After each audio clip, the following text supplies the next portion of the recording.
जय श्री राम, जय हनुमान। आज मैं आप सभी को चित्रकूट धाम से स्फटिक शिला लेकर आया हूँ, जहाँ पर माता सीता और प्रभु श्री राम विश्राम किया करते थे। और आज भी इस शिला पर प्रभु श्री राम और माता सीता जी के चरण चिन्ह विराजमान हैं। आप जो सामने देख रहे हैं, यह वही शिला है जहाँ पर श्री राम और माता सीता जी के चरण चिन्ह विराजमान हैं। यह शिला मंदाकिनी नदी के तट पर स्थित है। माना जाता है कि प्रभु श्री राम ने इस शिला पर बैठकर तिनके से धनुष बाण बनाया था। कौवे को एक आंख से कम क्यों दिखता है? धार्मिक कथा है कि चित्रकूट में जहां माता सीता ने प्रभु श्री राम के साथ अपने वनवास का सबसे अच्छा समय व्यतीत किया है, इसी शिला की कथा में इस प्रश्न का उत्तर भी है। कौवा पक्षी काना क्यों होता है? उसे एक आंख से कम क्यों दिखाई देता है? इस कथा के बारे में माना जाता है कि एक बार माता सीता जी इस शिला के ऊपर बैठकर नदी के मनोरम दृश्य को निहार रही थी और प्रभु श्री राम उनका श्रृंगार कर रहे थे। उसी समय देवताओं के राजा इंद्र का पुत्र जयंत कौवा पक्षी का रूप धारण करके वहां आ पहुंचा। इस प्रकार रूप बदलकर मनुष्यों को तंग किया करता था। लोगों को परेशान करने में उसे आनंद आता था। माता सीता को तंग करने के लिए उसने माता के पैर में चोंच मार दी। माता सीता के पैरों से रक्त बहने लगा। यह देखकर प्रभु श्री राम बहुत क्रोधित हो गए।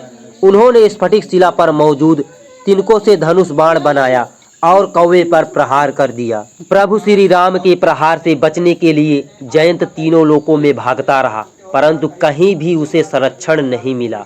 अंत में उसे अपनी भूल का प्रायश्चित हुआ और वापस माता सीता के चरणों में दंडवत करके क्षमा याचना करने लगा। परंतु प्रभु श्री राम का प्रहार खाली नहीं जा सकता था, इसलिए कौवा पक्षी की एक आंख में प्रतीकात्मक प्रहार हुआ। तभी से कौवा पक्षी को एक आंख से कम दिखाई देता है। तो दोस्तों, अब यहाँ के कथा के बारे में यहाँ के पंडित जी कुछ अवगत कराएंगे। आइए हम भी यहाँ के कथा के बारे में कुछ जानते हैं। बोले श्री रामचंद्र भगवान की जय, स्फटिक शिला की जय, मंदाकिनी मैया की जय। ये ऐसा पत्थर सारे चित्रकूट में कहीं नहीं। यहाँ प्रभु श्री रामचंद्र जी और माता सीता जी इसी स्फटिक शिला पर बैठे हुए थे। तो प्रभु श्री रामचंद्र जी अपने जीवन काल में एक बार जंगल जाते हैं और जंगल से फूल तोड़ कर लाते हैं और अपने हाथों से बेड़ी हार गजरा बनाते हैं और सीता माता जी को इसी स्फटिक शिला पर बैठा करके अपने हाथों से बड़े भाव और आदर पूर्वक श्रृंगार करते हैं। यानी कि निज कर भूषण राम बनाए और सीता ही पहनाए प्रभु सागर और बैठे फटक शिला अति सुंदर। यही बैठा करके श्रृंगार कर रहे थे। तभी इंद्र का पुत्र जयंत कौवे के भेष में आकर के माता सीता जी के चरण में चोंच मारकर भाग जाता है। यानी कि सीता चरण चोंच अति भागा और मूढ़ मंद मति कारण कागा। तभी प्रभु की नजर पड़ती है कि चला रुधिर रघुनायक जाना और सेक धनुष सहायक संधाना। प्रभु देखते हैं कि माता सीता जी के चरण से खून निकल रहा है तो क्रोधित होते हैं और एक बाण का तिनका उसके पीछे छोड़ देते हैं। तभी काहू न बैठन कहा न ओही और राखी को सकहि राम कर द्रोही। राम जी के द्रोही को कोई क्षमा नहीं कर सकते। तभी नारद देखे विकल जयंता और लाग दया कोमल चित संता। नारद जी को दया आती है कि कौवा तीनों लोकों में भटक रहा है, ब्रह्मा विष्णु महेश, लेकिन किसी ने शरण नहीं दिया। तो नारद जी बोलते हैं कि तू पुनः राम जी के चरणों में जा, वही तुझे क्षमा करेंगे, अन्यथा पूरे संसार में कोई क्षमा करने वाला नहीं।